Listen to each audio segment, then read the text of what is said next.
Hola, hoy nos espera un recorrido a fondo por un conjunto de materiales realmente interesante sobre cómo funcionan los negocios y los impuestos acá en Uruguay. Sí, la verdad que sí. Tenemos de todo, desde esquemas que explican los impuestos, ejemplos prácticos, hasta, bueno, apuntes sobre los distintos tipos de empresas, normativas. Incluso transcripciones de videos y formularios oficiales. Un montón de información. Exacto. Así es un panorama con muchas siglas y conceptos. IAI, IP, IVA, monotributo, IVA mínimo, SRL, SA, SAS. Puede parecer un laberinto al principio, ¿no? Definitivamente. Muchísimas siglas. Pero esa es nuestra tarea hoy, digamos, navegar juntos estos documentos.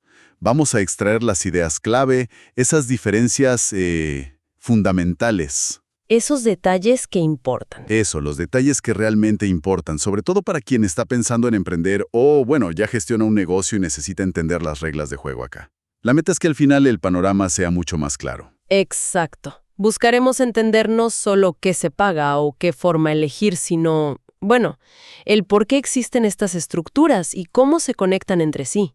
Es como armar un rompecabezas, digamos, con todas las piezas que tenemos. Empezamos a encajar las primeras. Vamos allá. Dale. Empecemos por la visión general de los impuestos. Los materiales agrupan los principales impuestos que afectan a las empresas en tres grandes categorías, ¿no? Sí, básicamente tres. Los que gravan la renta, como el IGAE. Después los que gravan el patrimonio, que es el IP, y los que gravan el consumo, el IVA. Nos centraremos en estos tres que son, digamos, cruciales para la actividad económica. Perfecto. Comencemos con el IRA entonces, el impuesto a las rentas de las actividades económicas. Como su nombre indica, bueno, grava las ganancias generadas por actividades empresariales. Un concepto fundamental que resaltan las normativas es el principio de la fuente. Ah, eso es importante. ¿Qué significa exactamente? Significa que a Uruguay le importa gravar las rentas generadas dentro de su territorio. O sea, no importa tanto la nacionalidad o la residencia de quien la genera. Si la actividad se hace acá, los bienes están acá o los derechos se usan acá, bueno, eso es renta de fuente uruguaya y paga acá. Entendido. Clarísimo. Y los esquemas que vimos muestran que este impuesto aplica típicamente a las rentas que surgen de combinar capital y trabajo. Pero encontré una nota interesante, fíjate. A ver. Para algunas sociedades, como las sociedades anónimas, las SA o las SRL, sus rentas se consideran empresariales y pagan IRAE siempre, incluso si vienen solo de capital o solo de trabajo. ¿Es así? Precisamente. Tal cual. Esa es una presunción legal importante. Y en cuanto a cómo se calcula, hay dos caminos principales, digamos: la liquidación real y la ficta. Real y ficta. Ok. La real se basa en la contabilidad, sí, en los ingresos y gastos reales, ajustados por normas fiscales. Es obligatoria para empresas de cierto tamaño o tipo, las más grandes generalmente. Ajá. La ficta, en cambio, es una simplificación. Se aplica un porcentaje fijo sobre los ingresos, que varía según el tipo de renta. Es más sencilla, ¿viste? Ideal quizás para operaciones más pequeñas que no están obligadas a llevar contabilidad detallada. Suena más fácil. Sí, pero aquí está la clave. La simplicidad puede costar cara. Optar por el ficto podría significar pagar más impuestos si tus gastos reales son altos. ¿Se entiende? Claro, claro. Depende de cada caso. Exacto. La tasa general del IRAI sobre la ganancia neta calculada es del 25%. Interesante ese balance entre simplicidad y, bueno, el posible costo. Pasemos al IP, al impuesto al patrimonio. Este grava el valor de los activos de la empresa menos ciertas deudas al cierre de cada año fiscal. Vi un ejemplo práctico en los materiales de repaso. Ah, el de El Juglar S.A., sí. Ese mismo. Ilustra bien el proceso. Se parte del balance contable, pero después vienen los ajustes fiscales. Me llamó la atención que algo con valor contable, como una marca registrada, fiscalmente podría no considerarse un activo gravado según las normas. Puede ser, ese es un punto crucial, sí. El patrimonio contable y el fiscal no siempre coinciden, para nada. Hay activos que están exentos, o sea, no pagan el impuesto, Ok. y otros que están en el exterior y generalmente tampoco se gravan para este impuesto. Además, hay reglas específicas sobre qué pasivos, qué deudas se pueden deducir y cuáles no, y cómo interactúan con los activos exentos. El cálculo requiere entender bien estos ajustes para llegar al patrimonio final sobre el cual se aplica la tasa. ¿Y la tasa cuál es? Generalmente es del 1.5% para empresas. Bien. Queda claro que los detalles importan muchísimo en el IP. Y el tercero en la lista es el IVA, el impuesto al valor agregado. Este es el impuesto que pagamos casi todos los días al consumir, ¿no? El de todos los días, sí. Para las empresas significa recargar este impuesto en sus ventas y, a su vez, poder deducir el IVA que pagaron en sus compras. Los apuntes mencionan que se liquida periódicamente, mensual o anualmente. Acá parece que la clave está en clasificar bien todo, ¿verdad? Tanto ingresos como compras. Exactamente. La liquidación del IVA exige clasificar los ingresos según la tasa que les corresponda. La básica, que hoy es 22%, la mínima del 10%, si están exentos, que es tasa 0%, o si son exportaciones, que tampoco llevan IVA. Entendido. ¿Y las compras? Y por el lado de las compras, bueno, hay que identificar si el IVA que pagaste se relaciona directamente con ingresos grabados y entonces es totalmente deducible, o si se relaciona con ingresos exentos y ahí no lo puedes deducir, o si es un gasto general, digamos, que sirve para todo tipo de ingresos. Ahí entra un concepto que vi en los ejemplos de liquidación, el prorrateo. Suena técnico eso. ¿Podríamos explicarlo de forma sencilla? Claro, mira, imagínate que pagas el alquiler de la oficina. Ese gasto te sirve tanto para generar ventas que sí pagan IVA, como quizás para alguna actividad que esté exenta. No puedes atribuir ese IVA 100% a una cosa o a la otra. Claro, se mezcla. Exacto. El prorrateo es la forma de asignar ese IVA indirecto. Se calcula qué porcentaje de tus ingresos totales está grabado y solo esa proporción del IVA indirecto te la puedes descontar. Es un cálculo fundamental para determinar el IVA final a pagar. Entendido. Ahora sí. También es importante mencionar que la frecuencia de pago, si es mensual o anual, depende de si la empresa es clasificada como sede o no sede. Es una categorización que hace la DGI basada principalmente en el volumen de operaciones o ingresos del año anterior. Las no sede, que generalmente son las más pequeñas, tienen liquidación anual de IVA. Perfecto. Eso aclara bastante el mecanismo del IVA-IRAE. Y el prorrateo. Ahora, todo esto, ¿no? IRAE, IP, IVA, con liquidación real, suena complejo. Y lo es, tiene su complejidad. Pero los materiales también hablan de regímenes más simples. Aquí es donde puede estar la clave para los emprendimientos que recién empiezan. Sin duda, hay dos regímenes simplificados principales que se destacan: el monotributo y el IVA mínimo. El monotributo es, digamos, la opción más básica. Más chiquita. La más chiquita. Unifica en un solo pago mensual, fijo, los aportes a la Seguridad Social, al BPS, y los impuestos de DGI. Está pensado para emprendimientos realmente pequeños, como unipersonales o sociedades de hecho muy chicas. Con límites bajos de ingresos. Sí, con límites de ingresos anuales bastante bajos, que se miden en unidades indexadas, esa unidad que se ajusta por inflación. Y tiene ciertas restricciones, como no poder tener más de un empleado dependiente, salvo casos muy puntuales. Y vi que hay una variante, el monotributo social MIDES, que parece apuntar a una situación aún más específica. Correcto. Ese está dirigido a hogares en situación de vulnerabilidad socioeconómica, con condiciones todavía más restrictivas, como no poder tener empleados y límites de ingreso propios. Su gran beneficio es un esquema de pago progresivo de los aportes durante los primeros 3 años. ¿Cómo es eso? Empiezan pagando solo el 25% de la cuota, después el 50%, luego el 75%, recién al 4.º año pagan el 100%. Ayuda mucho al arranque, la verdad. Muy útil esa distinción. ¿Y el IVA mínimo? ¿Para quién es? El IVA mínimo es para empresas, digamos, un escalón más arriba que el monotributo. Aplica a ciertas actividades comerciales, industriales, servicios que combinan capital y trabajo, cuyos ingresos anuales superan el límite del monotributo, pero se mantienen por debajo de otro umbral, también fijado en unidades indexadas. Hoy anda por las 305,000 UI más o menos. Ajá. ¿Y cómo funciona? Bueno, En lugar de liquidar IVA por diferencia entre ventas y compras, pagan una cuota mensual fija de IVA, que se ajusta cada año. Ah, aquí encontré un detalle crucial en las diapos y las preguntas de repaso. Las empresas en IVA mínimo no pueden facturar el IVA por separado a sus clientes.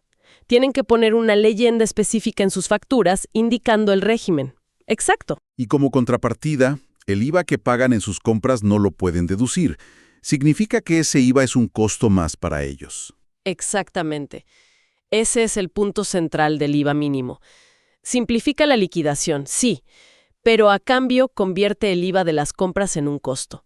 También hay actividades excluidas como las agropecuarias o las de transporte, y quienes eligen tributar a IRE tampoco pueden estar acá.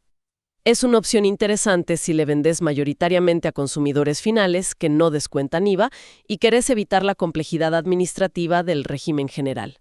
Tiene sentido. Y también vi que hay un incentivo para los nuevos emprendimientos que entran en IVA mínimo, algo parecido al monotributo social. Sí, hay una escala de pago también. Durante el primer año pagan solo el 25% de la cuota mensual, el segundo año el 50% y recién a partir del tercero pagan el 100%. Es un alivio importante al inicio. Buenísimo. Además, hay un beneficio si cobran buena parte de sus ventas a través de medios electrónicos. Pueden facturar un poquito más sin pasarse del límite de ingresos del régimen. Las preguntas de opción múltiple reforzaban esto, ¿te acuerdas? Sí. ¿IVA mínimo factura con IVA? No. Una SRL puede estar en IVA mínimo. No, porque las SRL tributan IRAE. ¿Todos presentan declaración jurada anual? No, las unipersonales no, pero sí las sociedades de hecho. Exacto. Esos eran los puntos clave. Bien, cubrimos los impuestos principales y las simplificaciones. Ahora, si te parece, cambiemos el foco hacia la forma que adopta la empresa. Los videos explicativos y los apuntes entran de lleno en los tipos de sociedades, y acá el gran tema parece ser la responsabilidad de los dueños, ¿no? Totalmente. Se habla de una división entre sociedades de personas y sociedades de capital. Esa es la distinción clásica, sí. Las sociedades de personas, como la sociedad colectiva, se basan mucho en la confianza entre los socios, pero tienen una característica que los videos resaltan como muy riesgosa hoy en día. ¿Cuál? La responsabilidad de los socios es subsidiaria, ilimitada y solidaria. Uf, ¿qué significa eso en criollo? Bueno, en la práctica significa que si la empresa no puede pagar sus deudas, los acreedores pueden ir contra el patrimonio personal de cualquier socio por el total de la deuda, una vez que se agotó el patrimonio de la sociedad. Un riesgo enorme. Suena aterrador en el mundo actual. Los materiales mencionan otras formas como las comanditas o la de capital e industria, que parecen intentos de limitar esa responsabilidad para algunos socios. Sí, son como híbridos. Pero también se dice que son más complejas y menos frecuentes ahora. Precisamente. Intentan crear figuras con socios de responsabilidad limitada, los comanditarios, los industriales, junto a otros de responsabilidad ilimitada, los comanditados, los capitalistas. Pero bueno, su complejidad las ha dejado en desuso relativo frente a otras opciones más modernas o más simples. Y ahí es donde entra la SRL, ¿no? La Sociedad de Responsabilidad Limitada. Históricamente fue la gran solución para muchas pymes. La promesa, como se repite en los materiales, es clara.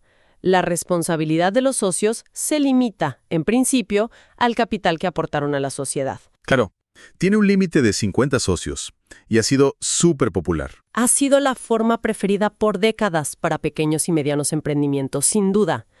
Pero, y este es un pero muy importante que los videos enfatizan con claridad, esa limitación de responsabilidad no es absoluta. Exacto. Eso me llamó poderosamente la atención. Los videos advierten que los socios de una SRL pueden terminar respondiendo con sus bienes personales en ciertas situaciones. Mencionan específicamente deudas laborales, como sueldos impagos. Sí, eso es clave. Y también por ciertos impuestos, como el IRAE o los aportes a la seguridad social, y por incumplimientos graves en seguridad laboral. Entonces, el escudo de la SRL tiene agujeros. Definitivamente no es un escudo impenetrable. Es una limitación importante, sí, pero no total. Conocer esas excepciones es fundamental antes de elegir esta forma. Totalmente. Y en el otro extremo del espectro tenemos las sociedades de capital puras. La más tradicional es la SA, la Sociedad Anónima. La clásica SA. Acá, la protección del patrimonio personal del accionista es, en principio, la máxima posible, ¿verdad? La responsabilidad se limita estrictamente al capital aportado. Así es. Los acreedores de la SA no pueden, como regla general, ir contra los bienes personales de los accionistas. Eso la hace ideal para proyectos grandes o que buscan inversores externos, que quieren esa seguridad. Pero los materiales también señalan las desventajas. Mayor complejidad, costos más altos. Sí, más estructura. Un control previo de legalidad por parte de la Auditoría Interna de la Nación, la AIN, para constituirse, y una estructura más formal con asambleas, directorio. Y un punto clave. Los directores sí tienen responsabilidad personal si actúan mal. Correcto. La SA ofrece máxima protección al inversor pasivo, digamos, pero exige más formalidad y control, y pone una responsabilidad significativa en quienes lo administran. Y para completar el panorama, surgió en 2019 una figura nueva, la SAS, la Sociedad por Acciones Simplificada. Los videos la presentan como un intento de lograr lo mejor de dos mundos. ¿Cómo sería eso? La protección de la SA con menos complicaciones. Esa es la idea justamente. Busca ofrecer la misma responsabilidad limitada para los accionistas que una SA, pero con un proceso de constitución mucho más ágil y flexible, notablemente sin el control previo de la ANSI. Eso es una gran diferencia. Es una diferencia enorme en tiempo y costo inicial. Además, permite una gran libertad para definir las reglas de funcionamiento en el estatuto. Suena muy atractivo para startups y nuevos emprendimientos que buscan agilidad y protección. Suena casi perfecto, pero como suele pasar, me imagino que hay una contrapartida. Los mismos videos advierten que esa flexibilidad requiere mucho cuidado al principio. Exacto. La clave de la SAS está en redactar un estatuto social muy completo y a medida desde el inicio. Porque si el estatuto no prevé reglas específicas sobre cómo se toman las decisiones, cómo entran o salen socios, cómo se distribuyen ganancias, etc., ¿Qué pasa? entonces se aplican por defecto las normas de la SA, que son mucho más rígidas y pueden no ser las adecuadas para una empresa ágil. Requiere un buen asesoramiento inicial para diseñar ese traje a medida y evitar problemas futuros. No es simplemente llenar un formulario estándar, para nada. Muy claro el panorama de las estructuras. Ahora, para cerrar el círculo, los materiales nos muestran cómo toda esta información sobre impuestos y estructuras se traduce en declaraciones concretas ante la DGI, especialmente para el grupo no sede, o sea, las empresas que liquidan anualmente. Claro. ¿Cómo se plasma todo esto? Se mencionan dos formularios principales, el 2148 y el 2178. Así es. La declaración jurada 2148 es anual. La presentan las empresas del grupo no sede, que son contribuyentes de IVA, IRAE, patrimonio u ICOSA, que es un impuesto de control específico para las CCAs. ¿Y qué se liquida ahí?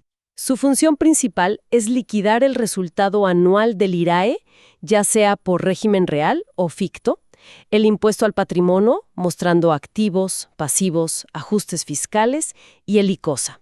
Es como la foto final del año fiscal para estos impuestos principales. Entendido.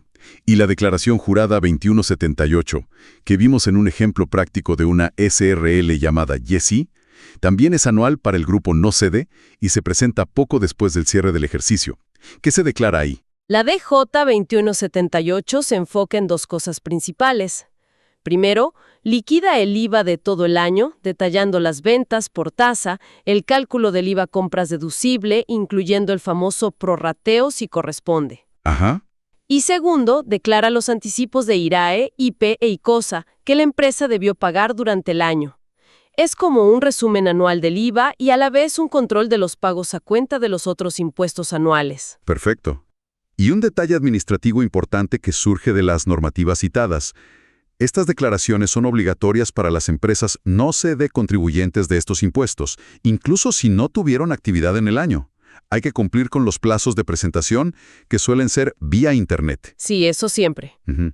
Y los pagos se realizan por redes de cobranza o medios electrónicos, recordando siempre las limitaciones a los pagos en efectivo que existen por ley. Increíble la cantidad de terreno que cubrimos. En serio, desde cómo se calculan los impuestos principales como IRAE, IP e IVA, pasando por las opciones simplificadas como monotributo e IVA mínimo para los más chicos, Sí, fue bastante completo. hasta el dilema central de la responsabilidad al elegir entre SRL, SA o la nueva SAS, y finalmente cómo se reporta todo en las declaraciones anuales. Uf, Queda claro, creo que no existe una fórmula única, ¿no? La elección de la estructura legal y el régimen fiscal óptimo es una decisión súper estratégica. Depende muchísimo de factores como el tamaño proyectado del negocio, cuánto riesgo personal están dispuestos a asumir los fundadores. claro, la aversión al riesgo. Exacto. Si necesitan flexibilidad para crecer o atraer capital, ¿y qué capacidad administrativa tienen para manejar la complejidad? No es lo mismo una unipersonal que una SA con directorio. Totalmente. Los materiales, sobre todo los videos que comparan las sociedades, realmente ponen el dedo en esa llaga. ¿Qué se prioriza? La simplicidad y el bajo costo inicial de algunas formas, aun sabiendo que la protección puede ser limitada, como vimos con la SRL y sus matices, en temas laborales y fiscales. O se busca la máxima seguridad patrimonial de una SA, aceptando más burocracia y costos. O se apuesta por la agilidad prometida por la SAS, invirtiendo en ese diseño estatutario cuidadoso desde el día 1. Son preguntas fundamentales al arrancar, sin duda. Y quizás, una buena reflexión final que surge de todo este análisis es, en el contexto actual de Uruguay, con estas opciones sobre la mesa, ¿qué factor parece estar pesando más en la práctica a la hora de crear una nueva empresa? Buena pregunta. Es la velocidad y flexibilidad de la SAS lo que más atrae, a pesar de ser nueva y requerir ese cuidado inicial. Sigue dominando la familiaridad de la SRL, quizás a veces subestimando sus riesgos ocultos. O la solidez tradicional de la SA todavía tiene un peso decisivo para ciertos proyectos. Es una pregunta interesante para seguir observando en el ecosistema emprendedor, sin duda. Tal cual. Totalmente. Esperamos que este recorrido detallado por los documentos haya aportado claridad y, bueno, sea una herramienta útil para entender mejor este aspecto tan vital del mundo empresarial uruguayo.